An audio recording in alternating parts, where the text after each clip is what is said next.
That's enough for tonight.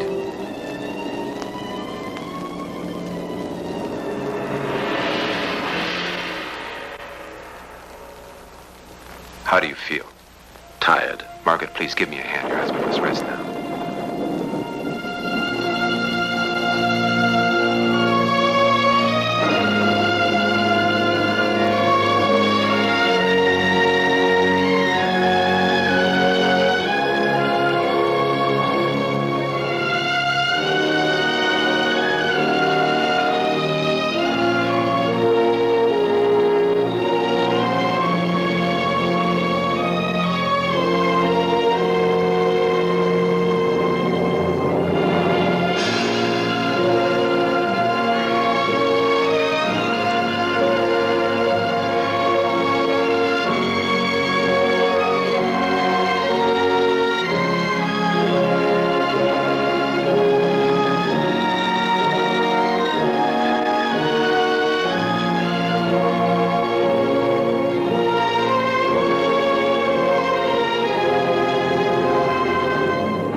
That Sanskrit. The black sign of death is on this house. Is on this house.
A little under the weather, aren't you?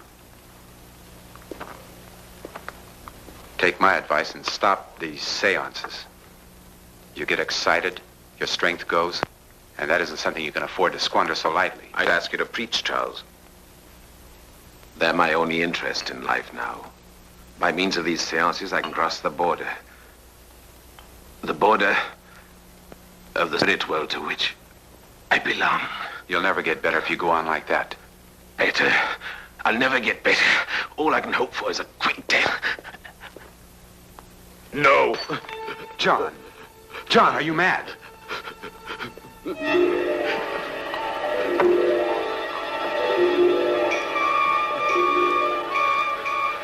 It's useless. The poison does its work too quickly for it John, to be effective now. You must drink this antidote. Drink it.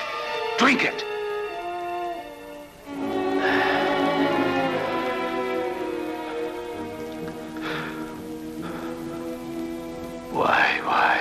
You really had me worried that time.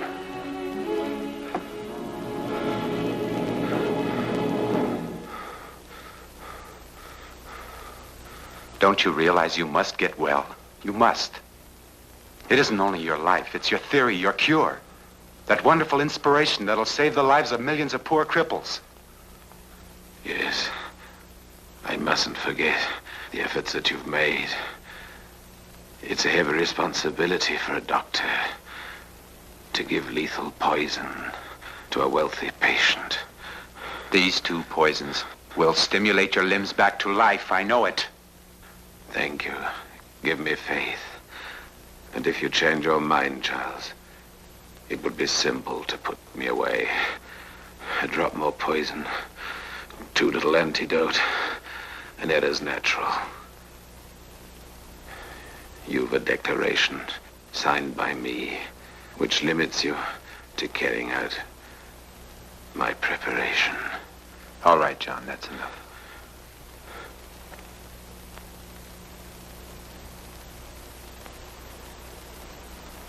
You must try to get some rest.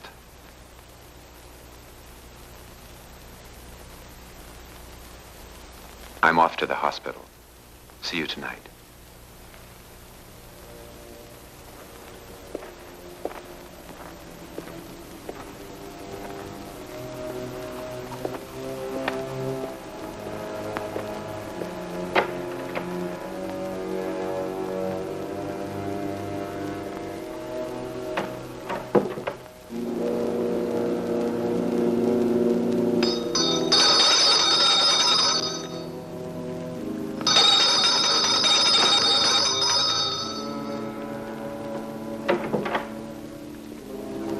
Come here, Catherine.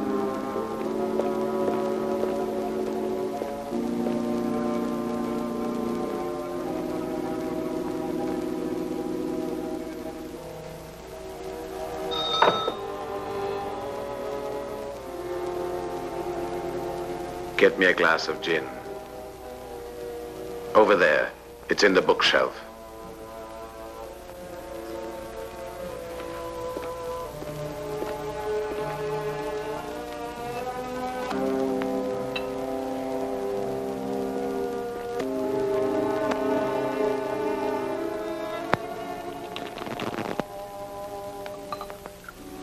More! Sir, you really shouldn't. The doctor will be angry. I'm the doctor.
You are late. You were an unusually long time in the garden. I'm sorry, darling. But don't be cross. It was such a lovely day. Don't say that.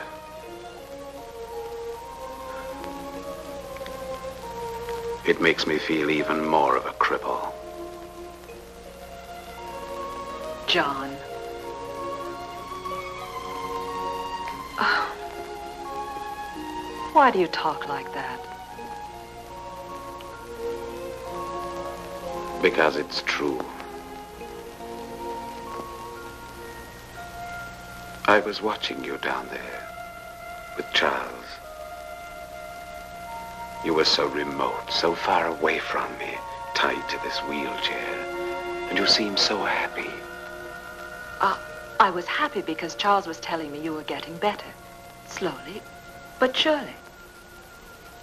My friend Charles, the suave Dr. Livingstone. He is the exemplary, faithful friend. If you're jealous of him, why don't you send him away? He isn't the only doctor in Scotland. I know. But he's the only one who has dared to practice my cure on me. Then what are we arguing about? Doesn't my being near you, my loving you help, or mean anything to you at all? I'm sorry. My apologies.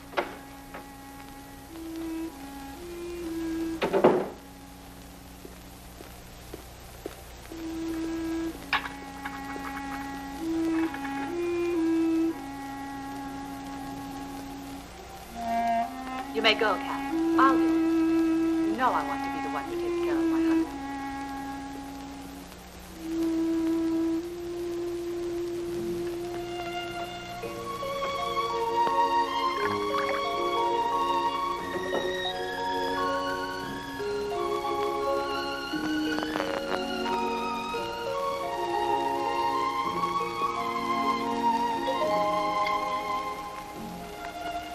There you are.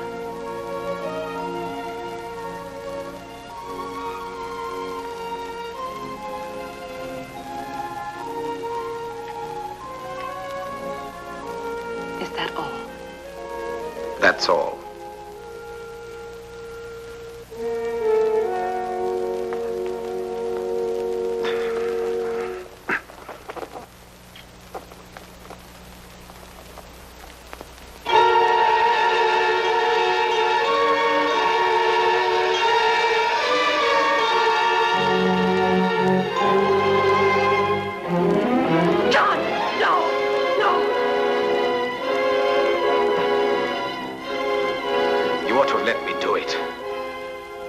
I'm just a living corpse.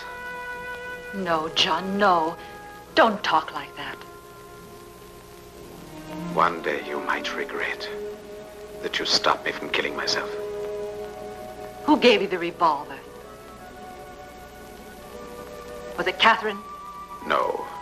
It's been hidden in here for years, among the books.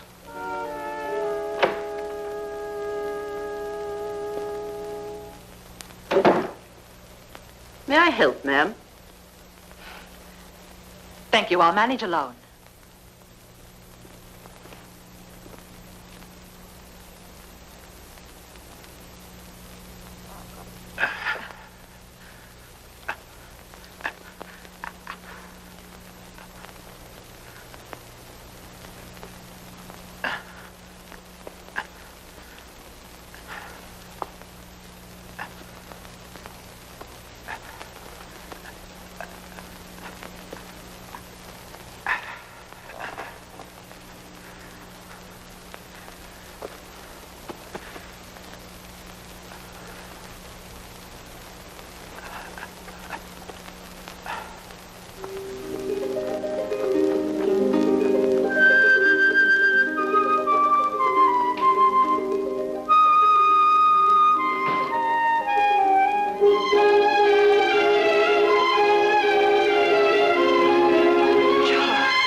Anymore. I can't go on being the devoted nurse and the loving wife.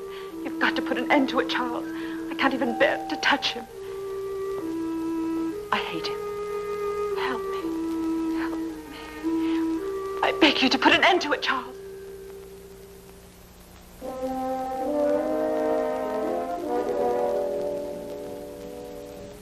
It's impossible.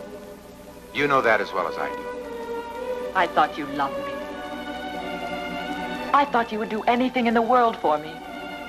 Anything, yes. Not that. But don't you see he's getting better? No, he's not. The cure is a stimulant. It gives him occasional shots of vitality, but it doesn't alter the nature of his disease. Believe me, darling, we won't have to wait much longer. You're lying. You said yourself a cripple can go on living for years and years. You are lying, aren't you? I can't stand it, I tell you. I can't stand it, Charles. I can't. You can just abandon it all and leave it. You can leave him, you can leave me, you can do anything you like. I'll never leave you. Then free me. Charles, if you don't do it, I'm going to. Do you hear? No. No, Margaret. Charles. I will, I swear it.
We heard it at a restaurant in Copenhagen.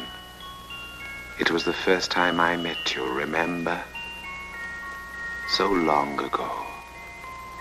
Nearly 13 years. The waiter insisted on presenting us with a bottle of Dutch gin. I was a real man then. A doctor, building a reputation, yes. And you, a beautiful, penniless young thing, without a care in the world.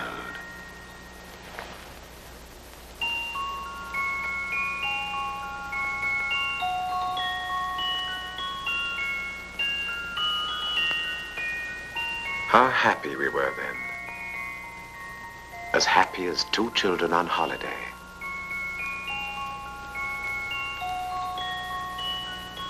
Don't move, darling, or I'll cut you.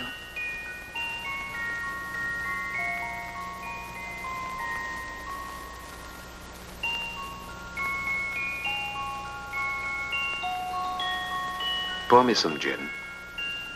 You know you shouldn't. It brings back memories.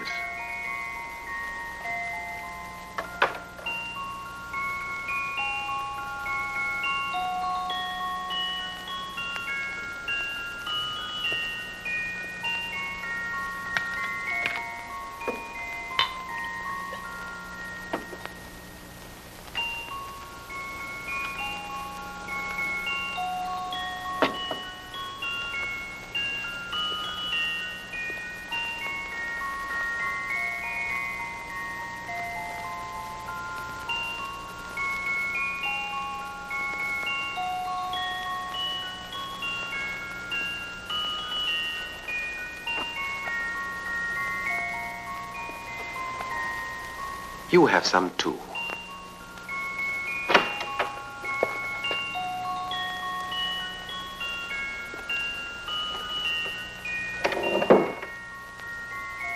Good evening, Canon Owens.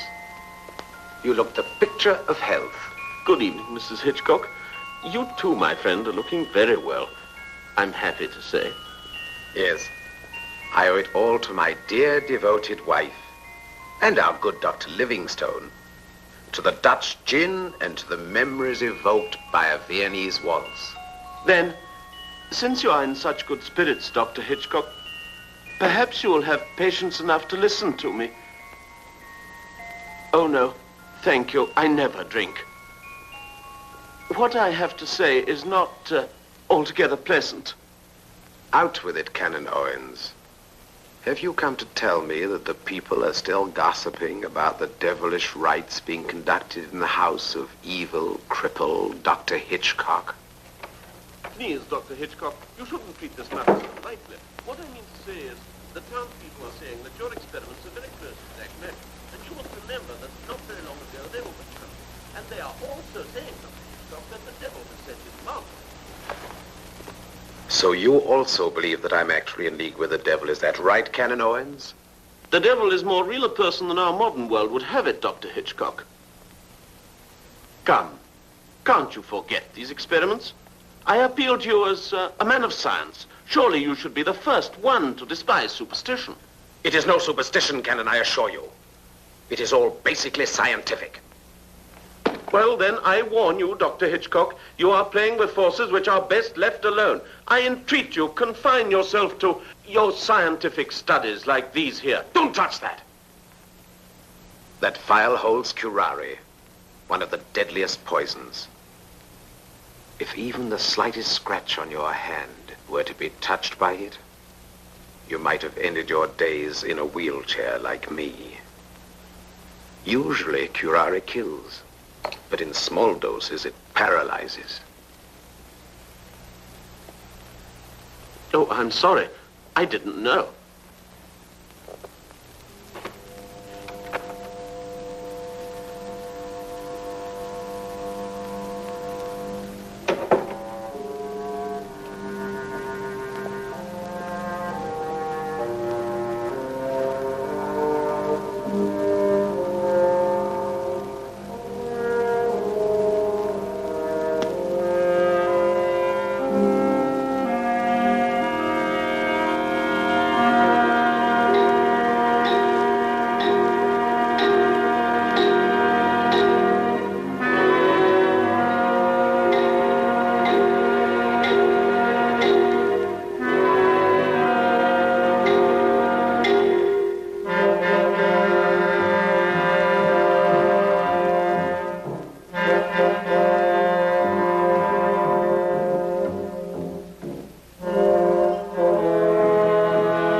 Never forget that.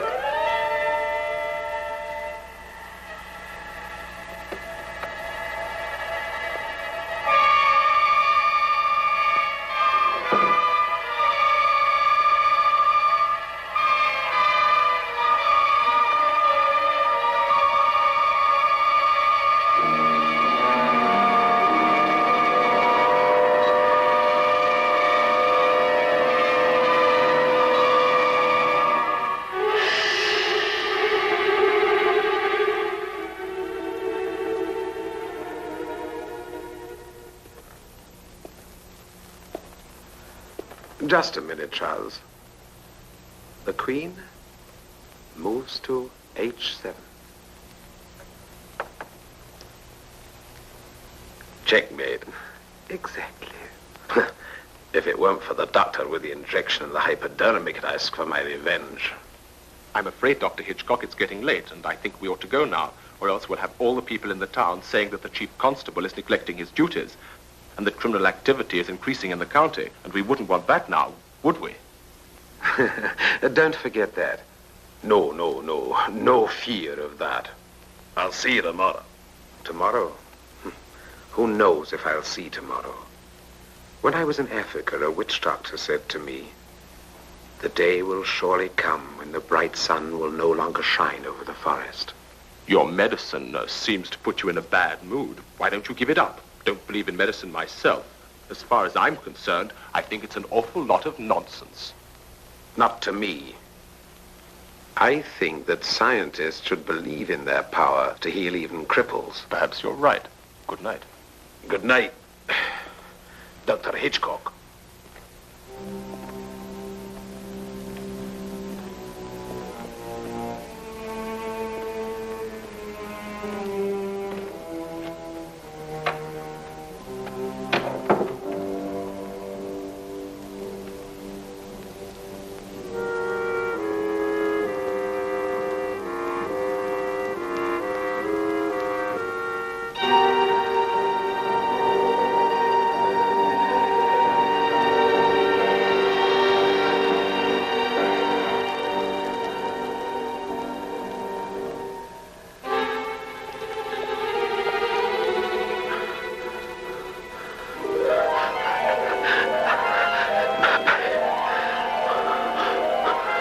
Be quick.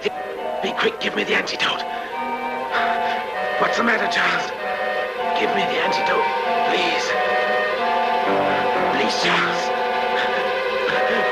Please. I'm suffocating.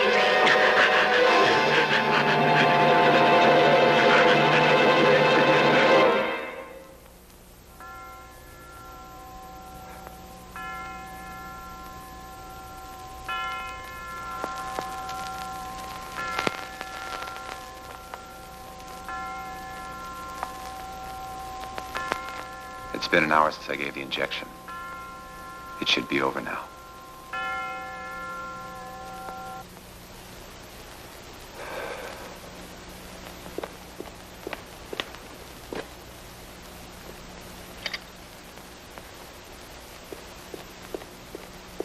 If you are waiting for Dr. Hitchcock, he's not coming. Oh, it's my fault. I'm sorry. He told me to say he was dining in his room tonight.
He's been dead for more than an hour.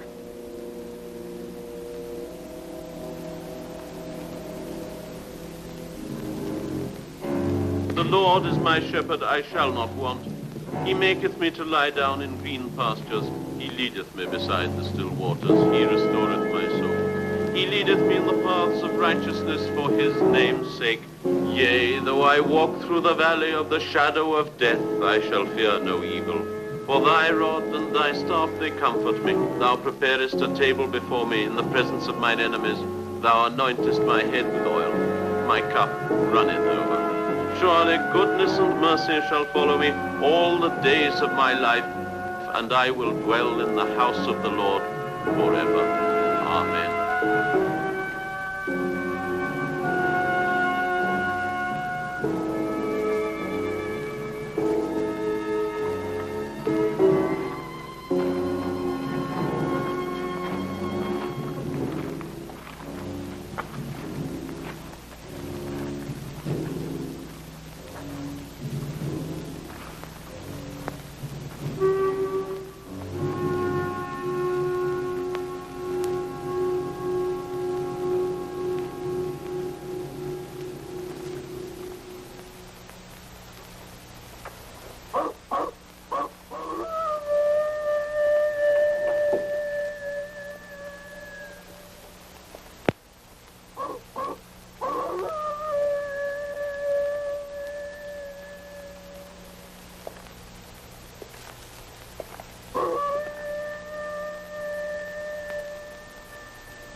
Oh, Charles, please, not now.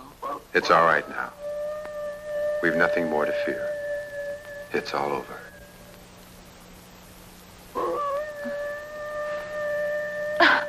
I can't stand it. I wish he'd go Margaret, away. what are you thinking of? You mustn't lose control.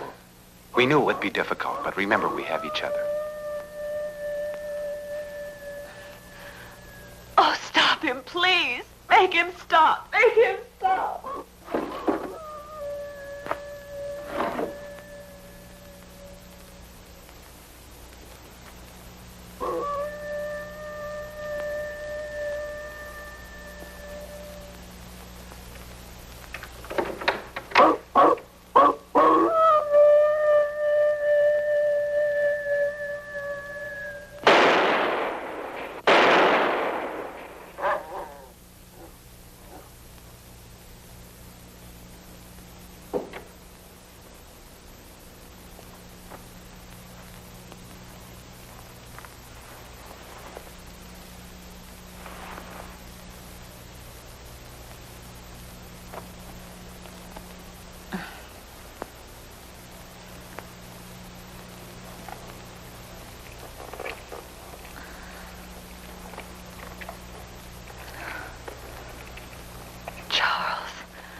What's that?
Margaret!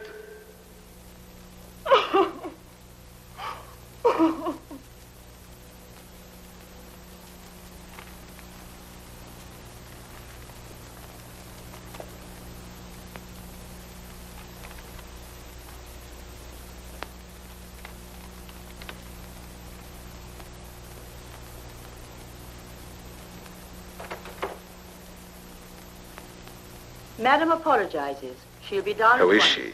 She's not too well, sir. It's strange.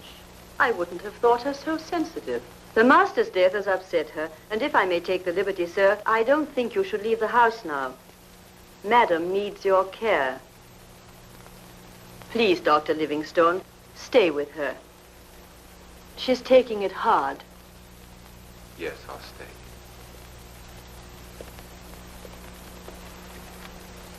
Good morning, Canon Owens. Good morning, Dr. Fisher.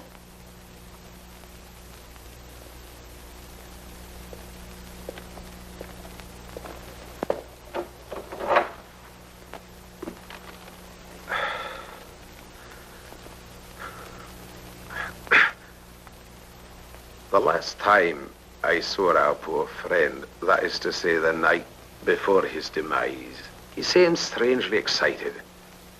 Before our usual chess game, he insisted on dictating his last testament. Dowbridge, November 4th, 1910. I, John Hitchcock, sound of mind, am dictating this, my last will and testament, to my solicitor, Mr. Albert Fisher, of Fisher, Markley and McNabb, of 10 High Street, Dowbridge. Item 1, I bequeath my house with all it contains and the land on which it stands to my wife, Margaret Hitchcock, née Whiteman, as a token of gratitude for her affectionate assistance, on condition that she keep in her employment my governess, Catherine Wood, to the end of her days. Item 2, 2/3 of the contents of my safe in bonds, shares, currency, and jewels, which is to say all that I have been able to save during my existence, should be given to the Home for Orphan Children, directed by Canon Owens in the recognition of the several instances in which his words as a friend and clergyman have brought balm to my troubled soul. The remaining 1/3 of my belongings shall become the property of my wife, who shall use them in any way she thinks fit. Item 3. All the books and documents pertaining to the studies I have conducted during my lifetime will be denoted to the Institute of Psychic Research in London. That's all. Now, Mrs. Hitchcock, if you would kindly proceed to open the safe in my presence.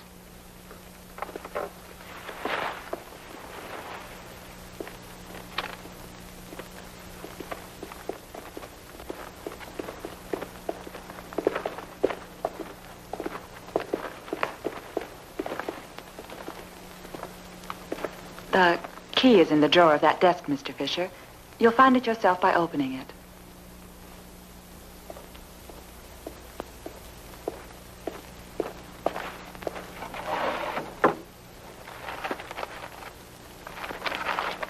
There is no key here, Mrs. Hitchcock. Strange.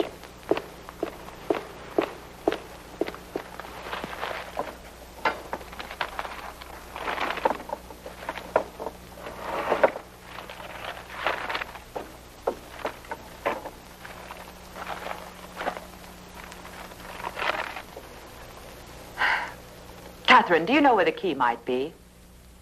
No, ma'am. But I remember the master always kept it in that drawer.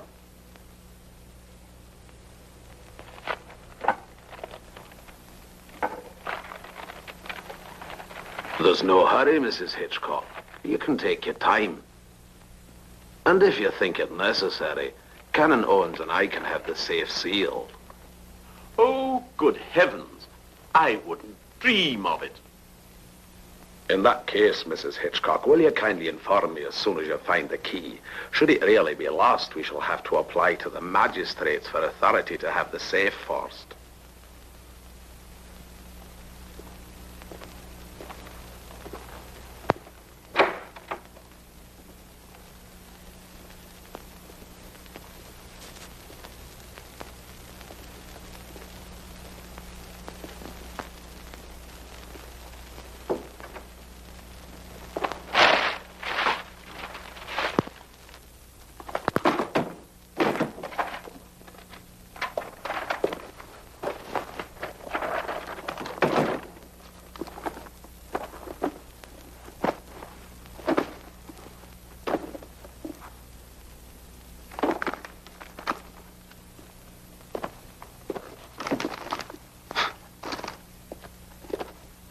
Well? Nothing.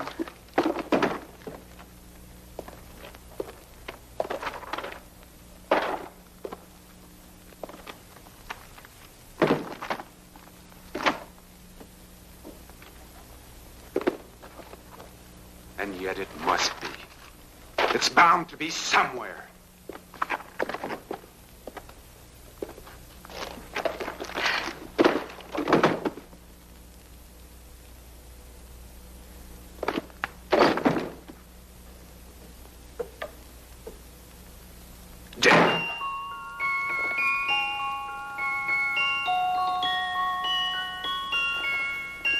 No!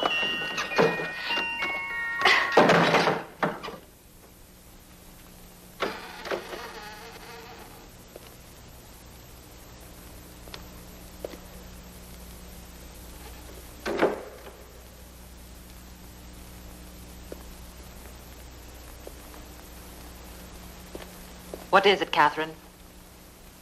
There's something I've got to tell you, ma'am. The master sometimes kept the key to the safe on his person. I saw him myself put the key in his vest pocket a few days before he died. But in that case, it must still be in his coat. Oh, yes, ma'am. But it's the coat he was buried in.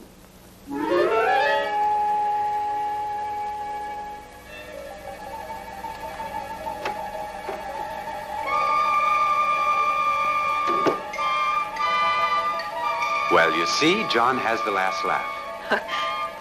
There's 150,000 pounds in shares and jewels in that awful safe of John's. Oh, 60% of which is to go into the greedy hands of dear Christian-minded, charitable Canon Owens. It's so funny when you think what we've risked together for the benefit of those poor orphans. And dear Canon Owens.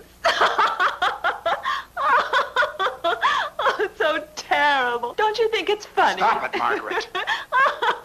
Margaret! Margaret! Oh, the key's buried with him, buried with him, buried. We can't force the safe. They'd find out. Of course not. All we need's the key.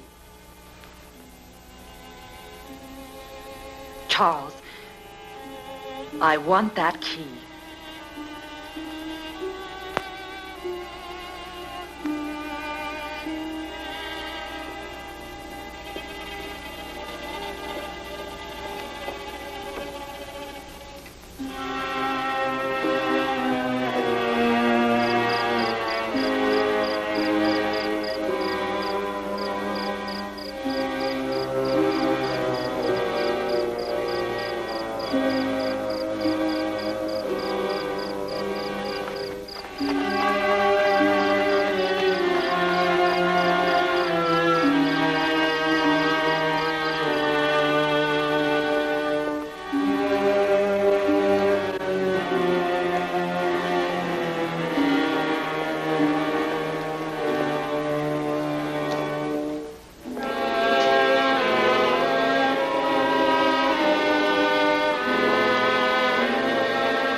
projections. They hasten decay.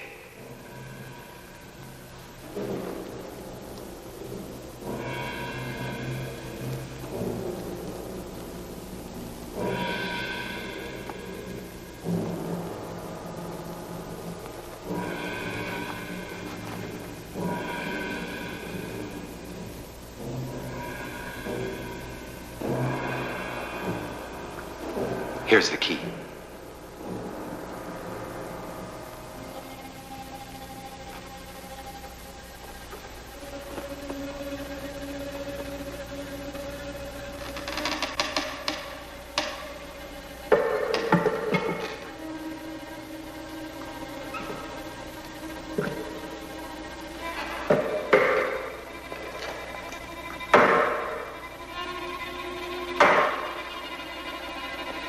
Come along.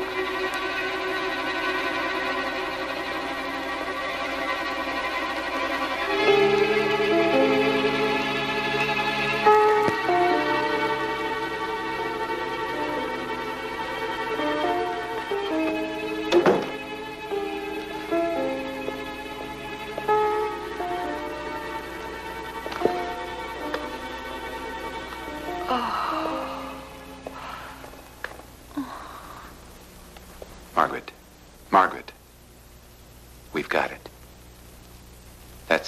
That's all that matters. Let's open it. Come on.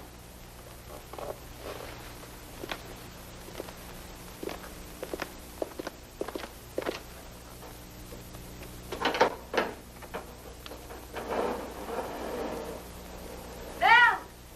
Darling, you must stop her. Don't let her come in. Go on.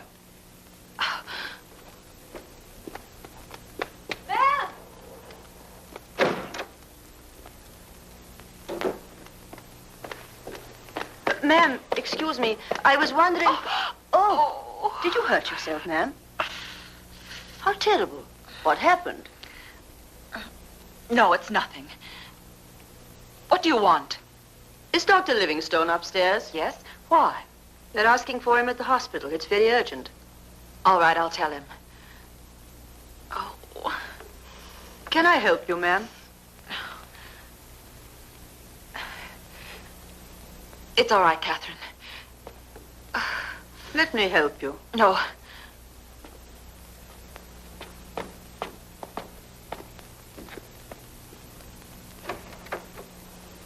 Charles, they want you at the hospital. What's happened? There's nothing there.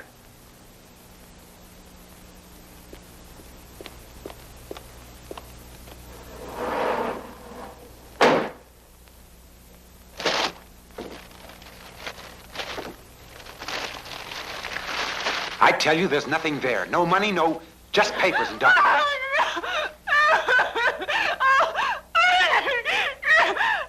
Margaret, stop it. Margaret.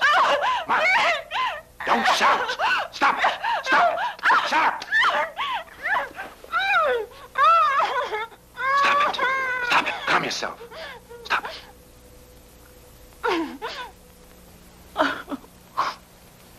Come on.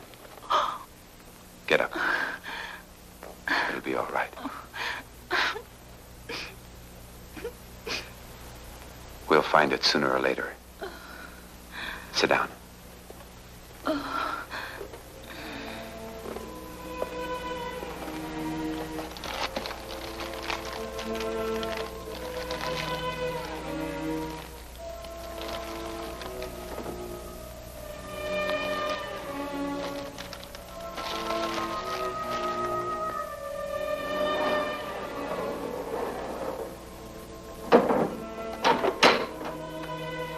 I'll throw the key into the lake.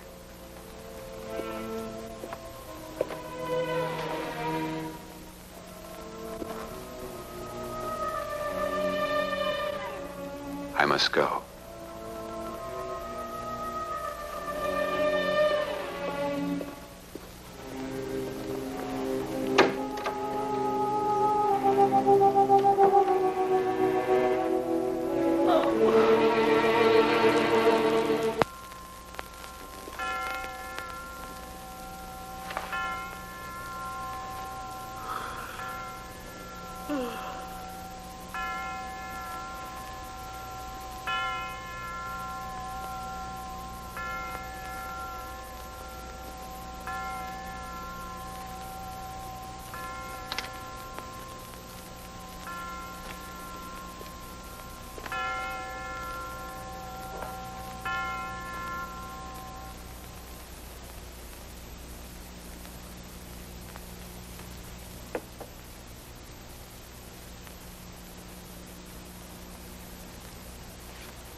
Charles, is that you?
I saw him.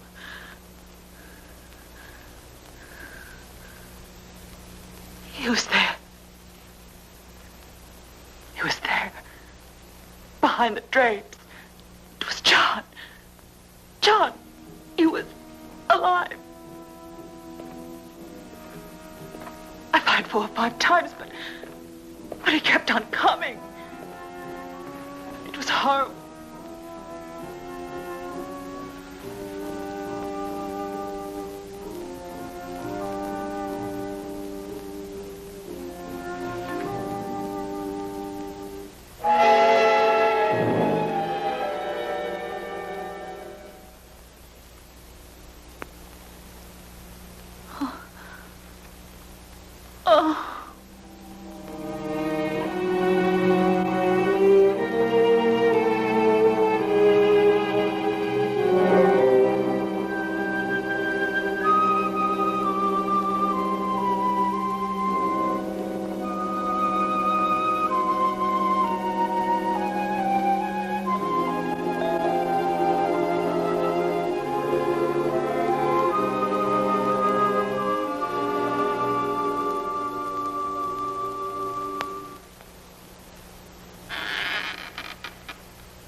Listen.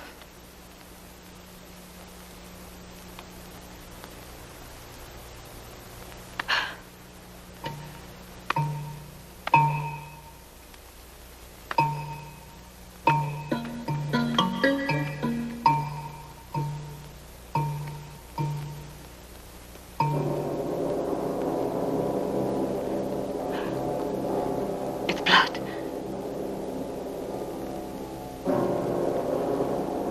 Blood. I'm going to see what it is. There must be an explanation. No, Charles. No, please. I must go. I won't be long. I'm frightened, Charles. I'm frightened.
Must you sneak up on me like that? Excuse me, ma'am. Canon Owens to see you. He is waiting for you downstairs. What's he want? I don't know. He didn't tell me.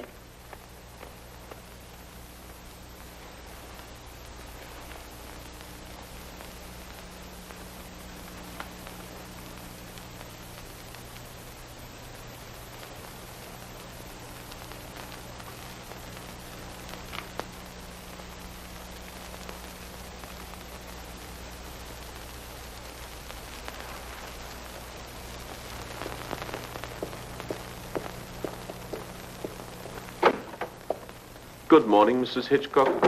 Good morning. Please sit down. Oh, excuse me.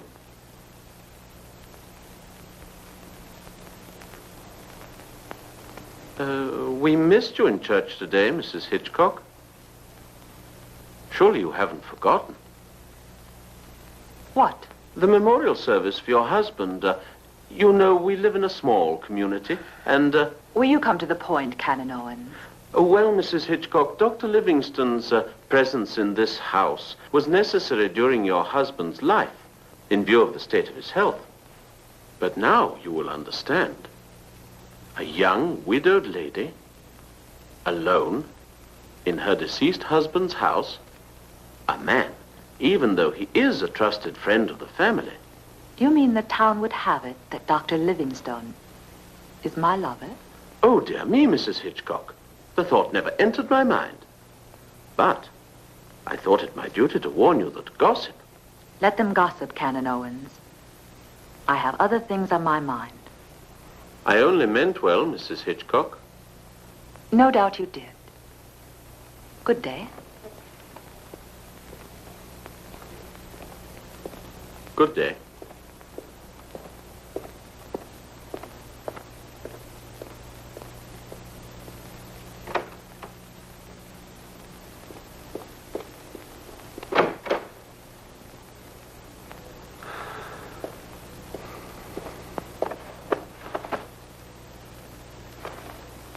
Have you gone crazy? What? First, you forget to attend a service in your husband's memory. Then the canon comes and you put his back up. You practically insult him. Charles, you seem to forget that it was he who insulted me by suggesting you were my lover. The fact is, it's the truth, my dear. And we don't want people to find out the truth, do we? I'm sorry, Charles, but what could I do? You should have thought about it first. We're playing a dangerous game, Margaret. You know as well as I do what one more stupid move like that'll bring us. Darling, please don't turn against me now. I'm not turning against you. If I would do that, I'd have done it a long time ago, long before you dragged me down to this. I dragged you. It was you who killed him. Don't you ever say that again. Never. Charles, you're hurting me. Stop it. You wanted him dead. You pushed me into this.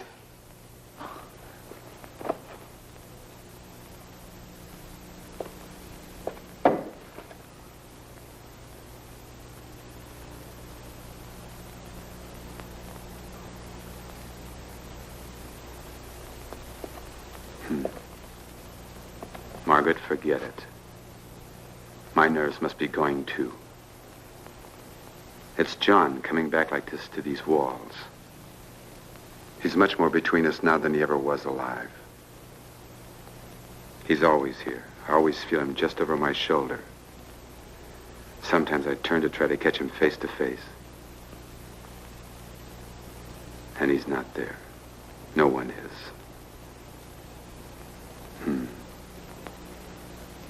Oh, well. We're in this together. That's all that matters. I'm going to go upstairs and try to get some sleep. Remember, we must be very careful now. We're being watched. You'd better go up and visit your husband's grave this afternoon. Take him some flowers. And be sure that someone sees you do it. Just as you say, Charles. I'm only saying it for our own good.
You really should try and eat something, ma'am. It's not good for you to go on day after day without having any food.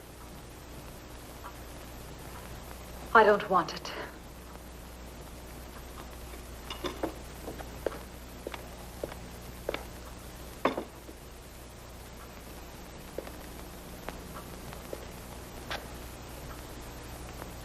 Shall I stay up and wait till Dr. Livingston comes, ma'am? Do you want me to wait for Dr. Livingston, ma'am? Oh. Don't you hear it?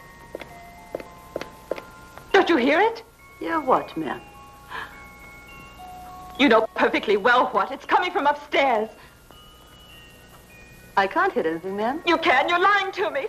Oh. Ma'am, what's the matter? Ma'am, ma'am.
This was the master's favorite snuff box.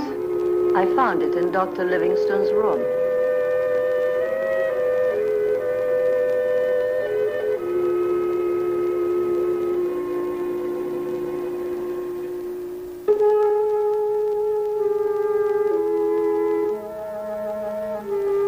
Yes, I remember now. The safe was already open when Catherine called.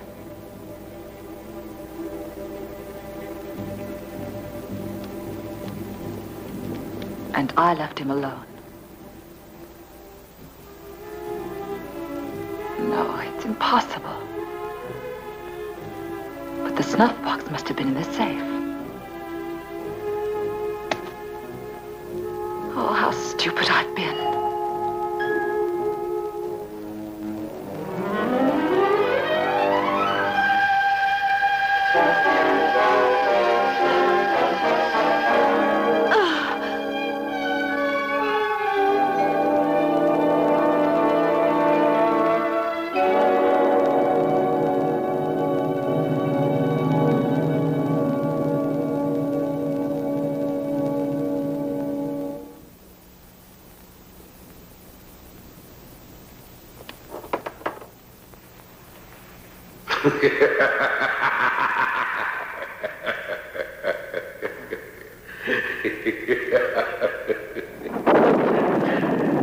I know what you are looking for, Margaret. But it's not here. It's not here. John.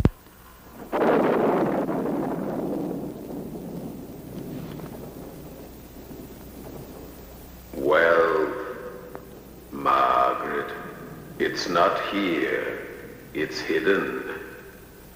Under the coffin. That's the hiding place. Under the coffin. Under the stone slab. It's waiting for you. It's there. All you've ever wanted. Jewelry, money, Margaret. Wealth more than you've ever dreamed of. All that you've ever longed for, Margaret. All that you've ever longed for.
Why are you spying on me like that? Somebody got to it before you did.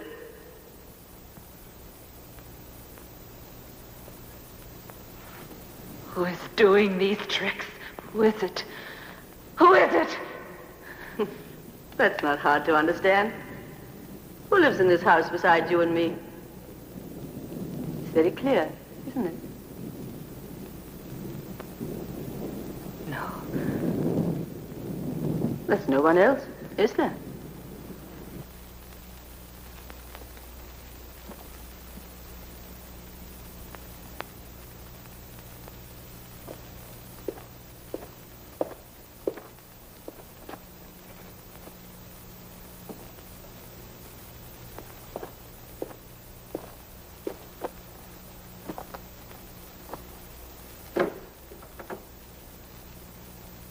Charles.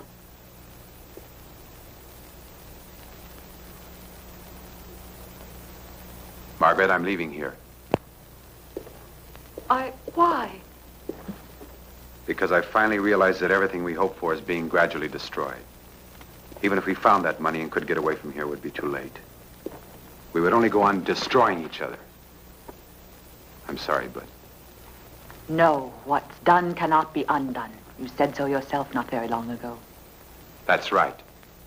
But I can get out before more evil is done. Before we completely destroy each other. Why these silly qualms of conscience all of a sudden? I feel like a man waking from a dream. And I realize now, for the very first time, what we've done. Charles, please don't go away. I'll do what I have to do, Margaret. Charles, everything I've done has been to have you with me forever. That's all I've ever wanted out of life. Don't leave me alone, Charles. We are both alone now, Margaret. Perhaps forever. Don't you understand that? Being together would be like living in a nightmare. But I love you, Charles. I can't live without you. It's too late for love and feeling. You once loved your husband, didn't you? Well, that's all over and done with now. But you'll forget me, just like you've forgotten the other. But that's not true. I love you. No, Charles.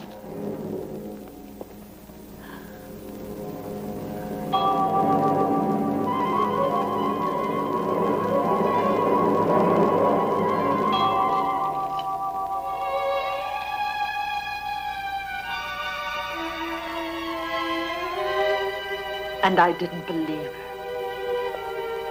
I didn't believe my own eyes. But... Margaret, I didn't know about this. Yes. You don't think that I... What should I think? What should I think, Charles?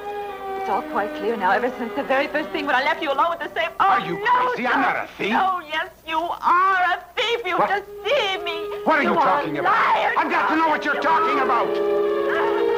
I swear I didn't take them. Margaret! No, leave me alone. Stop it! Charles, never lie. No, Margaret, stop it, will you? You crazy? I swear I didn't take them. I didn't know they were in my bag. So now you'll be convinced it's best we split up.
Margaret, you're trembling.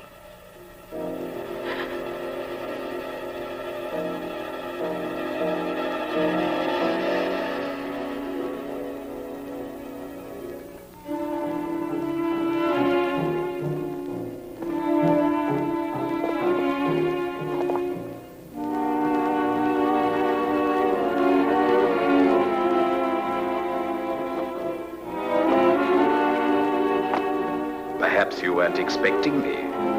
You should be accustomed to my materializing by now.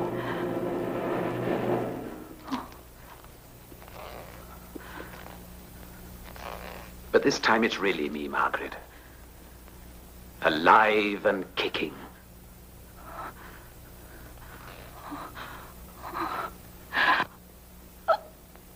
Just feel how strong my grip is. But I won't kill you. No.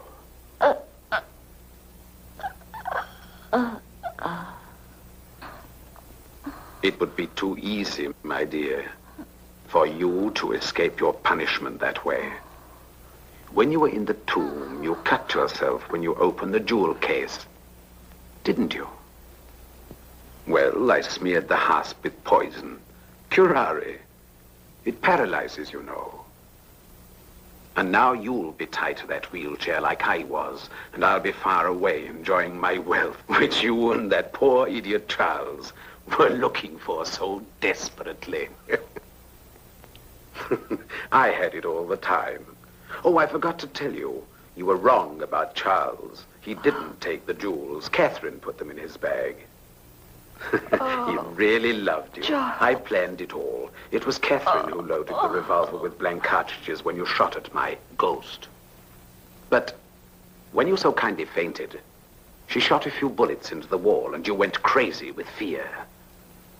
You know, it all started when I realized I was really getting better.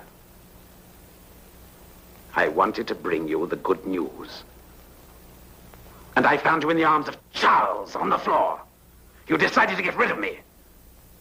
But I replaced the curare with a liquid which produced apparent death, putting another corpse in my coffin, causing you to look feverishly for the estate, persecuting you incessantly night and day, appearing to you as a psychic materialization. Was all very simple, wasn't it, Catherine? Have you prepared everything for our departure, Catherine? Yes, sir. Perfect. Thank you for all you've done for me. You've been a great help. Thank you. Go now.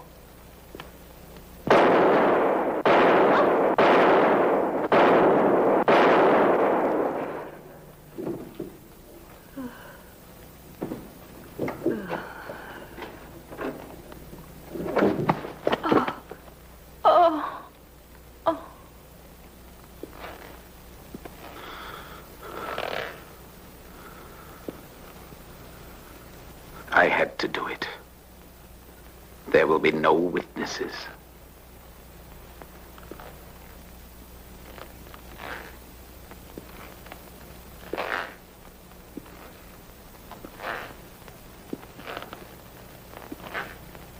Margaret, one last favor, darling. Your fingerprints on the revolver butt, thank you. Now you'll be accused of her death, too. Poor Catherine. When she called the police for me, she didn't realize she was asking them to come here to investigate not Charles's death, but her own. Amusing, isn't it? Soon, my darling, you will be completely paralyzed.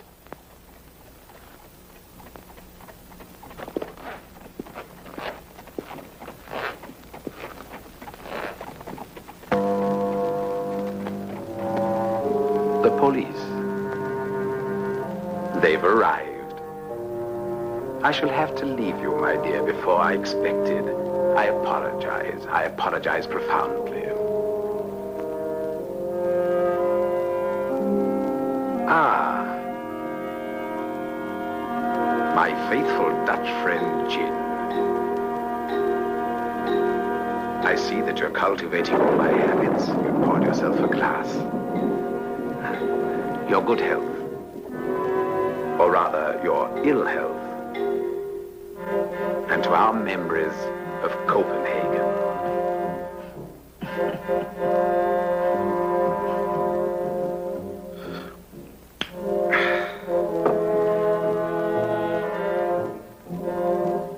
Pity you didn't know there was a secret passage in this room.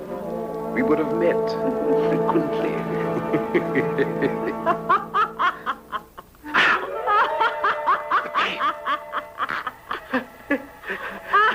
I'm suffocating.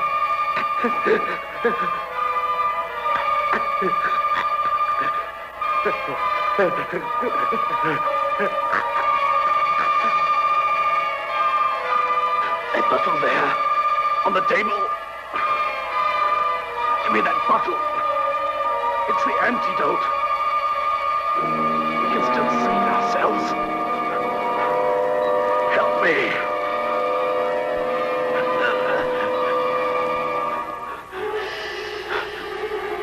Margaret, please, give me the antidote, Margaret.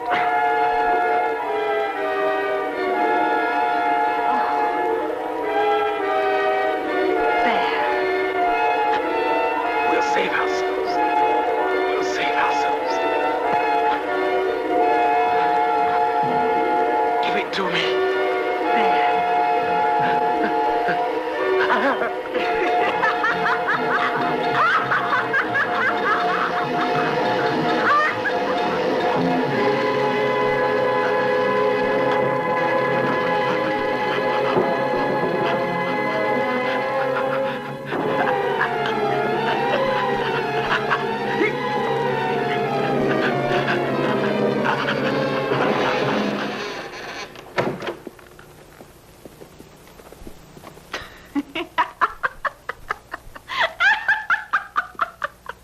Take her away.